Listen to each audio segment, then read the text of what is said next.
ఎగిరినను సంతృప్తి కలిగి ఉండునే. దీన స్థితి అవునా సంపూర్ణ స్థితి అవునా నడచినను ఎగిరినను నీ కృప కలిగి ఉండునే. నిత్యము ఆరాధనకు ఆధారమా స్తోత్ర బలులు నీకే అర్పించెద యేసయ్యా. నిత్యము ఆరాధనకు ఆధారమా స్తోత్ర బలులు నీకే అర్పించెద యేసయ్యా. రాజా జగమెరిగిన నా యేసు రాజా.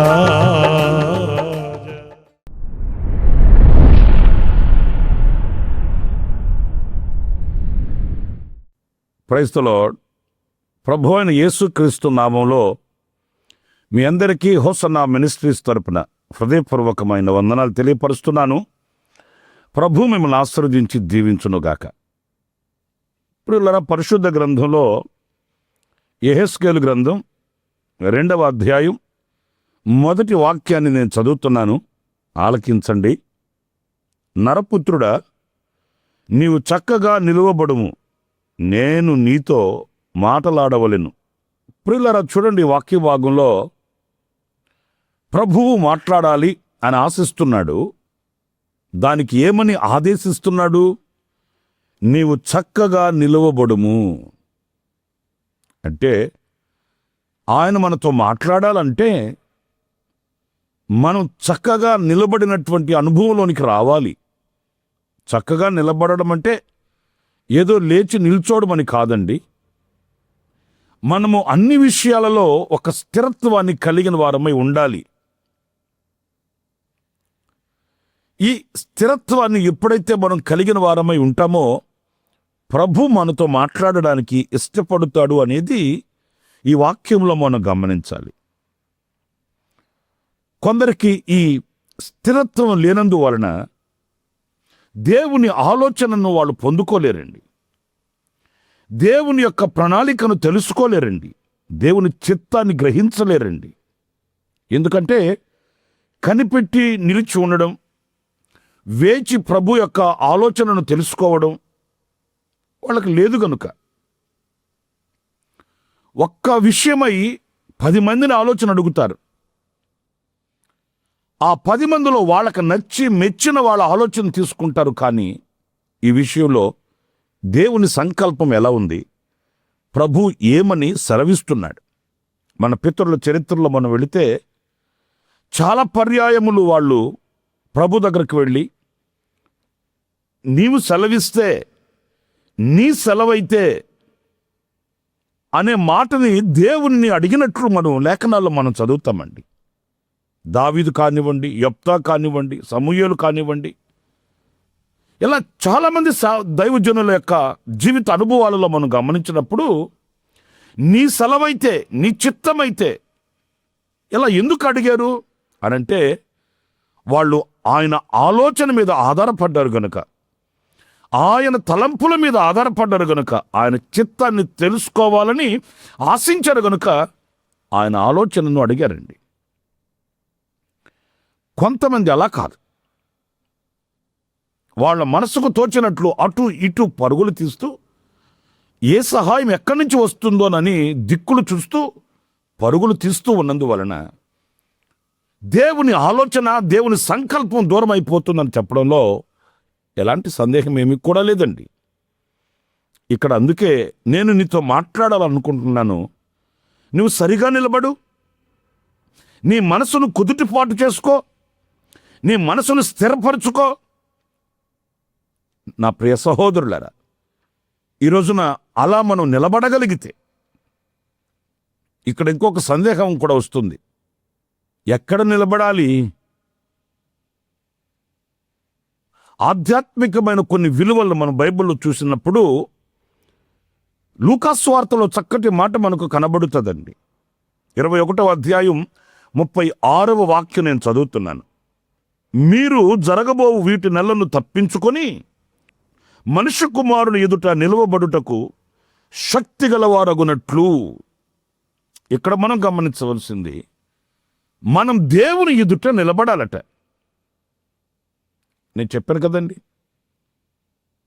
మనకు ఏదైనా ఒక ఆలోచన కావాలి, విడుదల కావాలి, విజయం కావాలి, బలము కావాలి, అభిషేకం కావాలి, ఏదైనప్పటికీ మనం ఆయన ఎదుట నిలబడాలి. మన కొదువులు ఆయనతో చెప్పుకోవాలి, మన అక్కర్లు ఆయనతో వివరించుకోవాలి. ఇంకొక విధంగా మాట్లాడాలంటే ఆయన ఎదుట నిలిచే శక్తి గల వారం కావాలి. ఈ శక్తిని మనం పొందుకొని ఆయన ఎదుట మనం చక్కగా నిలబడాలండి. ప్రియులారా, ఈ రోజున ధారాళంగా ప్రభు దగ్గరకు వెళ్ళి ఆయన ఎదుట నిలిచే శక్తి, ధైర్యం, సాహసం ఈరోజు మనకున్నదా? ఆయన ఎదుట మనం నిలబడగలమా? ఎవరైనా ఒక అధికారులు వచ్చినప్పుడు వాళ్ళ ఎదుట మనం నిలబడాలంటే మనకు ఎంత గుండెదడో. ఒక సేవకుని ఎదుటకు రావాలంటే, ఒక సేవకునితో మాట్లాడాలంటే కొంతమందికి ఎంత భయమో. ఎందుకంటే వాళ్ళ మనసాక్షి వాళ్ళని నేరారోపణ చేస్తుంటుంది. మరి ఒక సేవకుని ఎదుటే నిలబడలేకపోతే దేవుని ఎదుట నిలిచి ఎలా మాట్లాడగలవు? దేవుని ఎదుట నిలబడలేని వానితో ఆయన ఎలా మాట్లాడుతాడు? ఎలా ఆయన సంకల్పాన్ని తెలియపరుస్తాడు? ఎలా ఆయన ఉద్దేశాన్ని ప్రత్యక్షపరుస్తాడు? ఇవన్నీ మనం ఆలోచించవలసిన విషయాలండి. మనము దేవుని ఎదుట నిలిచే వారమే అయితే ఏది కూడా మనకు మరుగు చేయబడదండి. అబ్రహాం జీవితం మనకు దర్పణం పడుతుంది. ఆయన దేవునితో మాట్లాడుకునేవాడు, దేవుడు ఆయనతో మాట్లాడేవాడు. ఎందుకంటే ఆయన ఎదుట నిలిచే శక్తి ఆయనకుంది. అలాంటి శక్తివంతుడుగా మార్చబడ్డాడు అబ్రహాము. అందుచేత ఈ అబ్రహాము దేవునితో మాట్లాడుకునే అనుభవం కలిగిన వాడు కనుక దేవునిలో ఉన్న ఏ ఆలోచన అబ్రహాముకు చెప్పక మానలేదండి. దేవుడు చేసే ఏ నిర్ణయం కూడా అబ్రహాముకి ఆయన చెప్పక మానలేదు, దాచలేదు అని వాక్యం చెప్తుంది. మరి దేవుని నిత్య సంకల్పాన్ని మనం తెలుసుకోవాలనుకుంటే ఆయన ఎదుట నిలిచే శక్తి గలవారం మనం కావాలి. ఆయన ఎదుట నిలుచుటకు సిద్ధపడాలి. ఆయన ఎదుట సరిగా మనం నిలబడి ఆయన మాటలు, ఆయన యొక్క వాక్యం లేక ఆయన సంకల్పాన్ని మనం తెలుసుకునే విశ్వాస వీరులం కావాలి. మరొక మాట కూడా నేను మీతో చెప్తాను. అదేంటంటే యెహెజ్కేలు గ్రంథం 22వ అధ్యాయం 30వ వాక్యంలో మనం గమనించినప్పుడు, నేను దేశమును పాడు చేయకుండానట్లు ప్రాకారమును దిట్టపరచుటకును బద్దలైన సందులలో నిలుచుటకును తగిన వాడెవడని నేను ఎంత విచారించినను ఒక్కడైనను కనబడలేదు. కాస్త బాధాకరమైన విషయం అండి. దేశమును పాడు చేయకుండానట్లు ప్రాకారములు దిట్టపరచబడినట్లు బ్రద్దలైన సందులలో నిలవగలిగిన వ్యక్తులం మనం కావాలంటే ఇది కాస్త కష్టతరమైనదే అయినప్పటికీ ఇది మనకు ఇష్టతరం కావాలి. ఎందుకంటే మనము అందరిలో ఒకరం కాదండి. దేవుని వాక్యం అంటుంది, ఆ బ్రద్దలైన సందులలో నిలవగలిగిన వ్యక్తిగా నీవు నిలవాలి. కొందరు సంతోషాలలో, సుఖాలలో లేక ఐశ్వర్యములో తుళ్ళతోగాలని కోరుకుంటారు, అందులో ఉండాలి, అందులో నిలవాలని కోరుకుంటారు. బ్రద్దలైన సందులలో ఎవరు నిలబడతారు అంటే ఆ అవసరమైన చోట ఏ విషయంలో కుటుంబం కుప్పకూలిపోతుందో, ఏ విషయంలో లోకస్తులు అల్లాడిపోతున్నారో, ఏ విషయంలో దేశం కరువు కాటకాలలో నశించిపోతుందో ఆ విషయంలో అడ్డుగా నిలిచి, ఆ విషయంలో ఆ బ్రద్దలైనటువంటి అనుభవాలలో మరి నిలిచిన శక్తి కలిగిన వారుగా ఉండి దేశాన్ని, పట్టణాన్ని, కుటుంబాన్ని కాపాడుకోగలిగిన వ్యక్తులు ఎవరు? ఆ వ్యక్తులము మనం కావాలి. నాకెందుకు వచ్చిన గొడవ, నాకెందుకు వచ్చిన శ్రమ, నాకెందుకు వచ్చిన ఇబ్బంది అని తప్పించుకుని తిరిగే వాళ్ళు చాలామంది ఉంటారండి. కానీ నేనున్నాను ప్రభువా అని నిలిచే ఆ వ్యక్తిత్వం మనకు కావాలండి. ఆ బ్రద్దలైన సందులలో మనం నిలిచి, లోకం పాపభూయిష్టమైపోయింది, లోక ప్రజలు నిత్య నాశనానికి నరకాగ్నికి దిగజారిపోతున్నారు అన్నప్పుడు మన ప్రభు అయిన యేసుక్రీస్తు సింహాసనమును విడిచి ఆ బ్రద్దలైన సందుల్లోనికి వచ్చాడండి. ఆయనకున్న మహిమను విడిచి సిలువకు దిగి వచ్చాడండి. ఆ బ్రద్దలైన సందులలో నిలిచి లోకానికిని దేవునికిని ఒక సంధిని ఏర్పరిచి సమాధానకర్తగా ఆయన ప్రత్యక్షమయ్యాడు. మనం కూడా ఏదైనా ఒక కీడు వస్తుంది అన్నప్పుడు ఆ కీడు రాకుండా ఆ బ్రద్దలైన సందులలో మనం నిలబడాలండి. ఇశ్రాయేలీల మధ్యకు తెగులొస్తుంది. ప్రజలకును దేవునికిని మధ్య ధూపార్తిని చేతబట్టి అహరోను ఆ మధ్య నిలబడ్డాడు. ఆయన ధూపార్తిని చేతబట్టి మధ్య నిలిచినందువలన తెగులు ఆగిపోయింది. ధూపార్తి అంటే ప్రార్థన. తన వంతు తను శక్తి వంచన లేకుండా ఈ సమయంలో నేనేం చెయ్యాలి? నా ప్రజలు నశించిపోతున్నారు, నా బిడ్డలు నశించిపోతున్నారు, నా కుటుంబం విచ్ఛిన్నమైపోతుంది, ఇప్పుడు నేనేం చెయ్యాలి? ధూపార్తిని చేతపట్టి ఆ బద్దలైన సందులలో సాతాను ఆలోచన నా కుటుంబంలోనికి రాకుండా, ఏ కీడు నా దేశంలోనికి రాకుండా ఆ బ్రద్దలైన ఆ చోట నేను అడ్డుగా నిలబడాలి. నా ద్వారా ఆ తెగులు ఆగిపోవాలి, నా ద్వారా ఆ నాశనం ఆగిపోవాలి, ఆ కీడు అంతరించిపోవాలి అని ఆ చోట మనం నిలవాలి. ఈ రోజున లోకంలో ఎంతో మంది నశించిపోతున్నారు కదా, ఎన్నో కుటుంబాలు పాడైపోతున్నాయి కదా, మన కనులు ఎదుట కనబడుతూనే ఉన్నారు కదా. ప్రియులారా, దానికి మన కర్తవ్యం ఏంటంటే ఆ చోట ప్రజలు అనుభవించే ఆ కీడు, ఆ నాశనం వాళ్ళ కుటుంబాల్లోనికి వెళ్ళే ఆ బ్రద్దలైన చోట బాధ్యతగా మనం నిలబడాలి. ఏదైనా రక్షించబడ్డాను, బైబిల్ పట్టుకున్నాను, నా ఇంటికి వాక్యాలు రాయించుకున్నాను, నా చేతిలో బైబిల్ పట్టుకున్నాను అని మాత్రమే కాదు, ఈ బాధ్యత కలిగినటువంటి వ్యక్తులముగా మనం నడిపించబడాలి. ఇంకొక చిన్న మాట కూడా నేను మీతో చెప్తాను. అదేంటంటే దినవృత్తాంతాల 2వ గ్రంథం 29వ అధ్యాయం 11వ వాక్యాన్ని నేను చదువుతున్నానండి. నా కుమారులారా, తనకు పరిచారకులయుండి ధూపము వేయుచుండుటకును, తన సన్నిధిని నిలుచుటకును, తనకు పరిచర్య చేయుటకును యెహోవా మిమ్మును ఏర్పరచుకొనెను గనుక మీరు అశ్రద్ధ చేయకుడి. ఇక్కడ ఆయన సన్నిధిలో మనం నిలవాలట. చాలా అమూల్యమైన మాట అండి.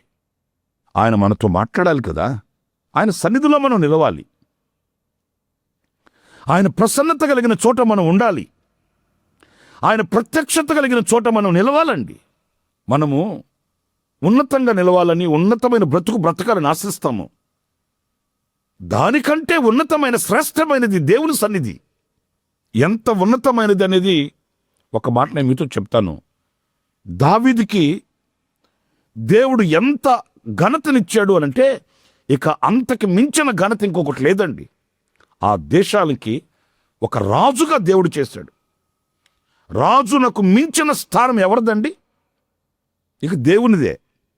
ఇక అంత ఉన్నతంగా దేవుడు దావీదుని హెచ్చించాడు. కానీ దావీదు ఏమంటాడో తెలుసండి? నీ సన్నిధి నుండి నన్ను త్రోసివేయకు, నీ సన్నిధిలో నా కుటుంబం ఉండేటట్లు దానిని ఆశీర్వదించు. అంటే దావీదు మనసులో ఉన్న కోరిక ఏంటంటే, నన్ను ఉంచిన ఆ ఉన్నత స్థానము కంటే కూడా ఘనమైన స్థానం నీ సన్నిధిలో నేను నిలిచే ఆ ఉన్నతమైన అనుభవం. నిన్ను రాజునుగా చేశాను కదా, ఇంకా మరలా ఇంకొక స్థానంలో నిలబెట్టమని అడుగుతావేంటి అంటే, ఒకవేళ దావీదు అలా అడుగుతాడు, ప్రభువా నన్ను ఒక రాజుగా పెట్టావు, ఈ లోకానుసారంగా అంతకు మించిన ఉన్నత స్థానం లేదు, కానీ ఈ స్థానం కంటే ఇంకా ఉన్నతమైన స్థానం ఒకటి ఉంది. అదేంటంటే నీ సన్నిధిలో నేను బ్రతకడం. నీ సన్నిధి కంటే ఉన్నతమైన స్థానం ఎక్కడుందయ్యా? తన కీర్తనలో ఆయన రాసుకుంటాడు, చిరకాలము నేను యెహోవా మందిరములో నివాసం చేస్తాను. ఏది రాజభోగ భాగ్యాలు ఇచ్చినా కూడా ఆయన సన్నిధి మీద ఉన్న మక్కువ పోలేదండి. మనమేమో చిరకాలము నేను లోకంలో నివాసం చేస్తాను, ఎందుకంటే లోకంలో మనకు కావలసినవి దొరుకుతాయి కదా, ఆయన సన్నిధిలో ఆత్మ సంబంధమైనవి దొరుకుతాయి కదా. అందుచేత ఆత్మ సంబంధమైనవైన వదులుకుంటాము, లోక సంబంధమైన వాటిల్లో మాత్రం అపేక్షిస్తుంటాం మనం. కానీ దావీదు అలా కాదు. ఈ లోకానుసారంగా ఆయనకి ఎన్ని ఇచ్చినా కూడా అవన్నీ ప్రక్కన పెట్టి నాకు ఆత్మ సంబంధమైనవి లభ్యమయ్యే దేవుని సన్నిధి నాకు కావాలి. ఆయన సన్నిధి మనతో ఉంటే మనకు భయం ఉండదు. ఆయన సన్నిధి మనకుంటే సమృద్ధి కలుగుతుంది. ఆయన సన్నిధిలో మనముంటే మనం ఫలభరితంగా ఉండగలుగుతాము. ఆయన సన్నిధిలో మనముంటే వర్ధిల్లగలుగుతాము. ఆయన సన్నిధిలో మనముంటే మేలులు పొందుకోగలుగుతాము. అందుచేత ఆయన సన్నిధిలో మనం నిలవాలి. 3 విషయాలను మీతో చెప్తూ వచ్చాను.